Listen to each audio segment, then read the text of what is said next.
രാഹുലേട്ടാ, ഈ കൊച്ചു കേരളത്തിൽ എന്തൊക്കെയാണ് നടക്കുന്നത്? അതിജീവിത രാവിലെ രാഹുൽ മാങ്കുട്ടത്തിനെതിരെ പരാതി കൊടുക്കുന്നു, ഉച്ചയ്ക്ക് വന്നിട്ട് അതിജീവിതയെ സപ്പോർട്ട് ചെയ്ത് വാർത്തകൾ കൊടുത്ത മാധ്യമങ്ങൾക്കെതിരെ പരാതി കൊടുക്കുന്നു. യഥാർത്ഥത്തിൽ മാധ്യമങ്ങളാണോ ഇവിടെ തെറ്റുകാര്, അതോ ഈ പറയുന്നത് പോലെ മാധ്യമങ്ങൾക്ക് വേണ്ട ഡീറ്റെയിൽസ് എല്ലാം നൽകി കൊടുത്ത അതിജീവിതയാണോ ഇവിടെ തെറ്റുകാര്? അല്ല, ഇവിടുത്തെ ഏറ്റവും വലിയ വിഷയം എന്ന് വെച്ച് കഴിഞ്ഞാൽ ഇപ്പോൾ രാഹുൽ മാങ്കുട്ടത്തിന്റെ വിഷയവുമായി ബന്ധപ്പെട്ടാണ് കഴിഞ്ഞ ദിവസങ്ങളും മാധ്യമങ്ങളെല്ലാം വലിയ രീതിയിലുള്ള വാർത്തകളാണ്. 24 ലൈവ് അടിച്ചുകൊണ്ടിരിക്കുകയാണ് രാഹുൽ മാങ്കുട്ടത്തിന്റെ ഓരോ അപ്ഡേറ്റുകളും, മൊഴിയടക്കം അല്ലെങ്കിൽ അതിജീവിത ഒരു മൊഴി കൊടുത്തു കഴിഞ്ഞാൽ ആ മൊഴികൾ പുറത്തുവിടാൻ പാടില്ല എന്നുള്ള നിയമവശങ്ങൾ നിലനിൽക്കെ ആ മൊഴികളെല്ലാം പുറത്തുണ്ട്. ആ കേസിന്റെ FIR പുറത്തുണ്ട്, എല്ലാ കാര്യങ്ങളും പുറത്തുണ്ട്. രാഹുലിനെ കൊടുക്കുക എന്നുള്ള ഒറ്റ ഉദ്ദേശം മാത്രമാണുള്ളത്. അപ്പൊ ഇവിടെ ഇപ്പോ അതിജീവിത അല്ലെങ്കിൽ പരാതിക്കാരി ഇപ്പോ മാധ്യമങ്ങൾക്കെതിരെ, റിപ്പോർട്ടർ ചാനൽ, ന്യൂസ് മലയാളം, ഇത്തരത്തിലുള്ള ചാനലുകൾക്കെതിരെ പരാതി കൊടുക്കുകയാണ്. അതിന്റെ പരാതി എന്ന് പറയുന്നത് അവരുടെ കൺസേൺ ഇല്ലാതെ, അനുമതിയില്ലാതെ പരാതിക്കാരിയുടെ രഹസ്യ ചാറ്റുകൾ പുറത്തുവിട്ടിരിക്കുന്നതുമായി ബന്ധപ്പെട്ടാണ് പരാതി കൊടുത്തിട്ടുള്ളത്. ഈ രഹസ്യ ചാറ്റുകൾ എങ്ങനെയാണ് ഈ പറയുന്ന മാധ്യമങ്ങളുടെ കയ്യിലെത്തുന്നത്? അവരുടെ അനുവാദമില്ലാതെ അല്ലെങ്കിൽ അവരുടെ അറിവില്ലാതെ ഇത്തരത്തിലുള്ള രഹസ്യ ചാറ്റുകൾ അവിടെ എത്തുമോ? അല്ലെ, ഇതിൽ നമുക്ക് അറിയാൻ കഴിയുന്നത് ആ പെൺകുട്ടി ഒരു മാധ്യമ പ്രവർത്തിയാണ്. അപ്പൊ ആ മാധ്യമ പ്രവർത്തിയായിട്ടുള്ള പെൺകുട്ടിക്ക് ഇത്തരത്തിലുള്ള സുഹൃത്തുക്കൾ കാണും, മാധ്യമപ്രവർത്തകരായിട്ടുള്ള സുഹൃത്തുക്കളാണ്. ഇവരോട് കാര്യങ്ങൾ സംസാരിക്കുമ്പോൾ, ഇവരോട് സംസാരിക്കുന്ന വേളയിൽ ഇവർക്ക് ഇതിനുവേണ്ടി അയച്ചു കൊടുക്കുന്ന സ്ക്രീൻഷോട്ടുകൾ ഇവർ ദുരുപയോഗം ചെയ്തു എന്നാണ് നമുക്ക് ഇതിൽ നിന്നും മനസ്സിലാക്കാൻ കഴിയുന്നത്. ഈ മാധ്യമങ്ങളെ കുറിച്ച് നമ്മൾ നോക്കിയാൽ അറിയാം, എപ്പോഴും റേറ്റിംഗിലാണ് പ്രാധാന്യം നൽകുന്നത്. റേറ്റിംഗ് എപ്പോഴും ഉയർന്നു നിൽക്കണം. അതിന് ആരെ കൊന്നിട്ടായാലും റേറ്റിംഗ് കൂട്ടി ഇപ്പൊ കഴിഞ്ഞ ദിവസം ഇപ്പൊ രാഹുൽ മാങ്കുട്ടത്തിന് ന്യൂസ് പുറത്തു വരുന്നതിന് മുമ്പിട്ട് ഒരു ദിവസമല്ല, അന്നത്തെ ദിവസത്തെ രാവിലത്തെ ഏറ്റവും വലിയ ഇൻവെസ്റ്റിഗേഷൻ സ്റ്റോറി എന്ന് പറയുന്നത് 24 ശ്രീകണ്ഠൻ നായർ പറഞ്ഞിട്ടുള്ള ബാർക്കുമായി ബന്ധപ്പെട്ടുള്ള 100 കോടിയുടെ അഴിമതിയാണ്. 100 കോടി ഇപ്പൊ പല ചാനലുകൾ എടുത്തു നോക്കി കഴിഞ്ഞാൽ 100 കോടിയുടെ അപ്പുറത്ത് ഒരു മരത്തിന്റെ ചിഹ്നമൊക്കെ വെച്ചിട്ടാണ് 100 കോടിയുടെ ഒരു മരത്തിന്റെ പടമൊക്കെ ഉണ്ട്. അപ്പൊ അങ്ങനെയുള്ള ഒരു ചാനലിനെതിരെയാണ് ഇത്തരത്തിലുള്ള വാർത്ത വന്നല്ലോ. 100 കോടിയുടെ ബാർക്ക് അഴിമതി, അത് ക്രിപ്റ്റോ കറൻസി വഴി എക്സ്ചേഞ്ച് ചെയ്ത് കൊടുത്തു. അതുകൂടാതെ തന്നെ രാവിലെ വരുന്ന വാർത്തകൾ നോക്കിക്കഴിഞ്ഞാൽ പെട്ടെന്നുള്ള ബൂമിങ് ഉണ്ടല്ലോ. ഇപ്പോൾ ഒരു ന്യൂസ് പുറത്ത് വരുമ്പോഴത്തേക്കും നമ്മൾ യൂട്യൂബിൽ അതിൻ്റെ വ്യൂ നോക്കുമ്പോഴത്തേക്കും 2000 എന്നുള്ളത് 40,000 ആക്കാനും 50,000 ആക്കാനും ലക്ഷങ്ങളാക്കി പെരുപ്പിച്ച് കാണിക്കാൻ ഇത്രയും പ്രേക്ഷകർ ഞങ്ങൾക്കുണ്ട് എന്ന് കാണിക്കാൻ വേണ്ടിയിട്ടുള്ള സജ്ജീകരണങ്ങൾ അമേരിക്കയിലുള്ള പല ഏജൻസികളും ഇത് ചെയ്തു കൊടുക്കുന്നുണ്ട്. അത് വ്യൂസിനെ മാനിപ്പുലേറ്റ് ചെയ്ത് കൊടുക്കുന്നുണ്ട് ഒരേ സമയം തന്നെ. അത്തരത്തിലുള്ള ന്യൂസുകൾ കഴിഞ്ഞ ദിവസങ്ങൾ പുറത്തു വന്നു. ഇപ്പോൾ ഞാൻ കരുതുന്നത് ഇന്നലത്തെ രാത്രിത്തെ ഏറ്റവും വലിയ ചർച്ച എന്ന് പറയുന്നത് ബാർക്കുമായിട്ടുള്ള വിഷയം തന്നെ ആയിരിക്കുമെന്നാണ് ഞാൻ കരുതുന്നത്. പക്ഷെ രാത്രി നോക്കിയപ്പോഴത്തേക്കും രാഹുൽ മാങ്കുട്ടത്തിന്റെ കേസ് കൃത്യമായിട്ട് വന്നിട്ടുണ്ട്. പുതിയൊരു റിപ്പോർട്ട് വന്നു. അതിനൊരു കാരണമുണ്ട്. കഴിഞ്ഞ ദിവസങ്ങളിൽ ഇത്തരത്തിൽ ന്യൂസ് മലയാളത്തിൽ ഒരു പോസ്റ്റർ ഉണ്ടായിരുന്നു, അതായത് ഒരു കാർഡ് ഇട്ടിട്ടുണ്ടായിരുന്നു അവരുടെ സോഷ്യൽ മീഡിയയിൽ.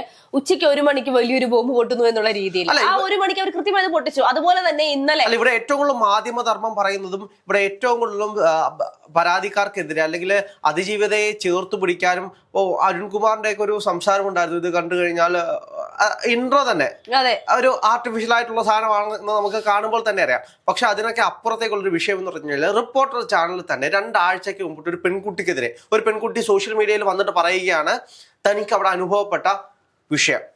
ആ അനുഭവപ്പെട്ട വിഷയം റിപ്പോർട്ടർ ചാനലിലെ ഒരു അധികാരിയെ പെൺകുട്ടിയെ കയറി പിടിക്കുന്ന ഒരു സാഹചര്യത്തിലേക്ക് പോയി. അപ്പോ അവരോട് മോശമായി പെരുമാറുന്ന രീതിയിലേക്ക് പോയി. അതുമായി ബന്ധപ്പെട്ടാണ് അടുപ്പിലും ആവാമെന്നാണല്ലോ. അല്ല, എന്നിട്ട് ഈ പരാതി അന്വേഷിക്കണമെന്ന് ഈ പെൺകുട്ടി ഇത് റിപ്പോർട്ടർ ചാനലിലെ MD സംസാരിക്കുന്നു. അപ്പോൾ ഈ പരാതി അന്വേഷിക്കുമെന്ന് പറയുന്നു. ആരാണ് അന്വേഷിക്കുന്നത് വെച്ച് കഴിഞ്ഞാല്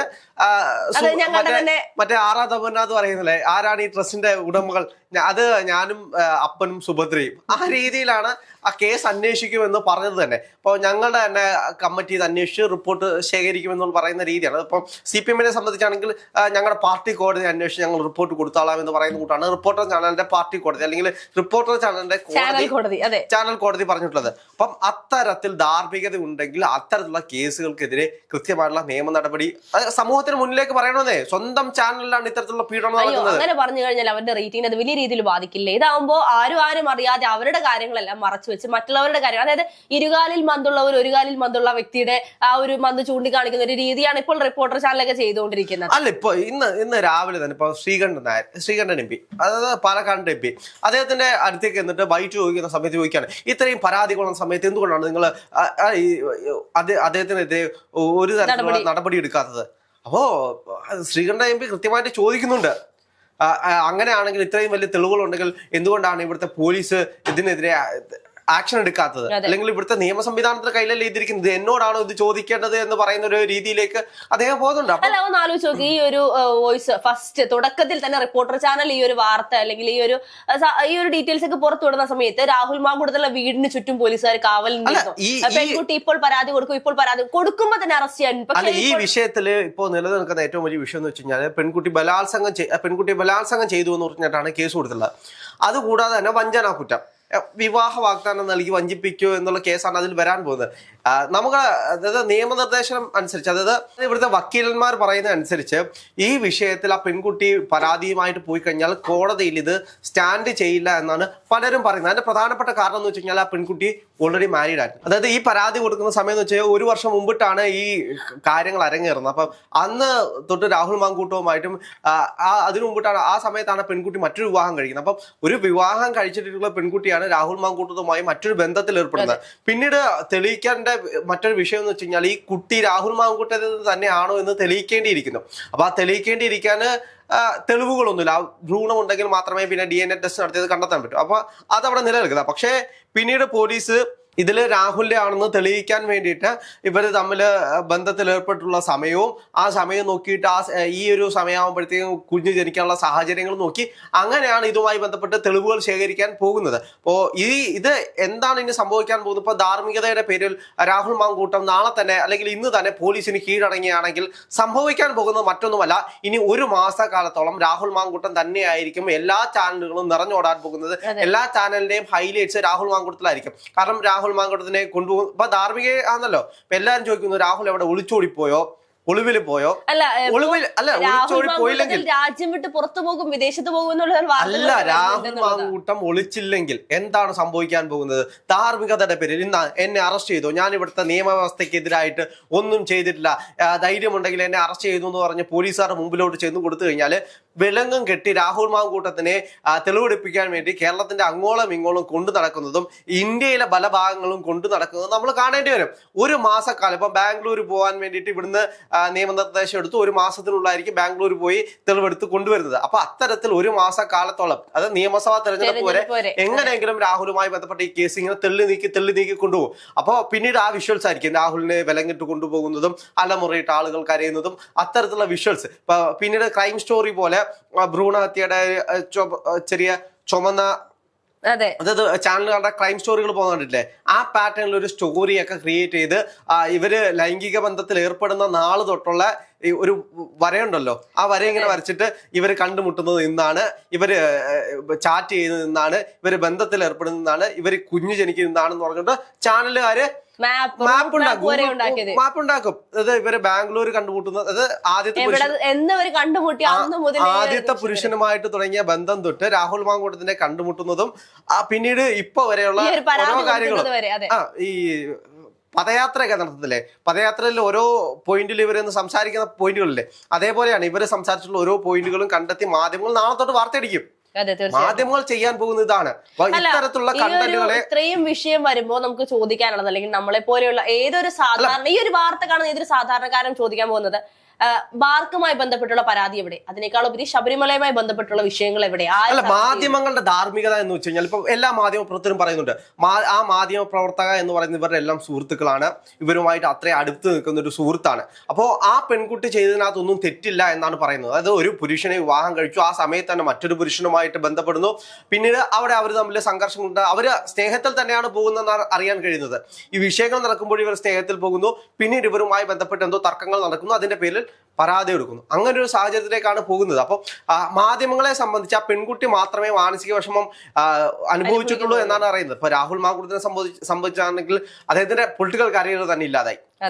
രാഹുൽ മാങ്കൂട്ടത്തിന് ഇനി നഷ്ടപ്പെടാൻ ഒന്നുമില്ല എന്ന് വേണമെങ്കിൽ പറയാം. പൊളിറ്റിക്കൽ കരിയർ ഇല്ലാതായി, ഇനി രാജിവെക്കുകയാണെങ്കിൽ അതും കൂടെ പോയി കഴിഞ്ഞാൽ രാഹുൽ മാങ്കൂട്ടത്തിനെ ആരും തിരിഞ്ഞു നോക്കാത്തൊരവസ്ഥയിലേക്ക് ചെന്നെത്തും. അവിടെ പെൺകുട്ടിക്ക് നഷ്ടപ്പെടാൻ ഒന്നുമില്ല.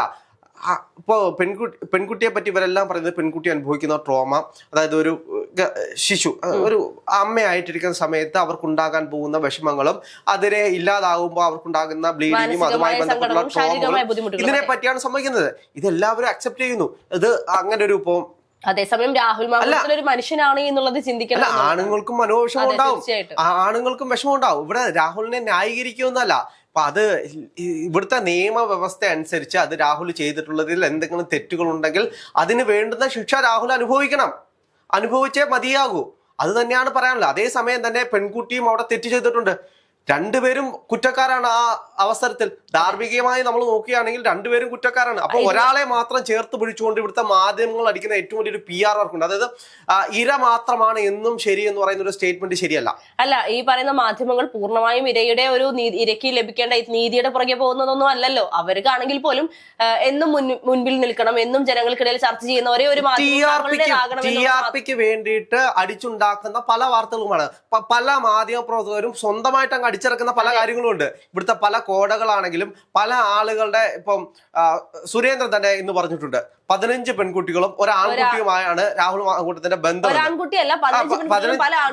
പെൺകുട്ടികളും ആൺകുട്ടികളുമായിട്ടാണ് ബന്ധമെന്ന്. അപ്പൊ ഇവര് ഹോമോസെക്ഷൽ ആണെന്ന് തെളിയിക്കാൻ വേണ്ടിയിട്ടും ഇവര് തമ്മിൽ, അതായത് ഈ രാഷ്ട്രീയക്കാരെ തമ്മിൽ നോക്കിക്കഴിഞ്ഞാൽ പലപ്പോഴും മാധ്യമപ്രവർത്തനം ചെയ്യുന്ന പല ആളുകളും ഇത്തരത്തിലുള്ള വിദ്വേഷങ്ങൾ, അല്ലെങ്കിൽ ഇവര് മറ്റേ സാധനമാണ്, ഇതാണ്, അങ്ങനെയുള്ള സാധനങ്ങൾ അടിച്ചിറക്കാൻ വേണ്ടിയിട്ട് പലപ്പോഴും തുറ കൂട്ടുന്നത് നമ്മൾ കണ്ടിട്ടുണ്ട്.